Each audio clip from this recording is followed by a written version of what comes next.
Недавно возвращался на поезде с гастролей, и мой сосед страшно храпел. К середине ночи его ненавидел весь вагон. Некоторые даже подкрадывались с подушкой.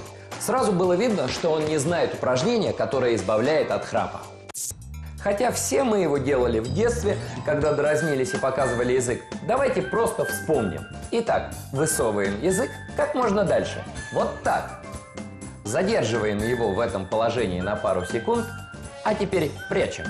Чтобы было веселее, делайте это у зеркала 30 раз утром и столько же вечером. Если не лениться, вскоре вы избавитесь от храпа. Берегите себя.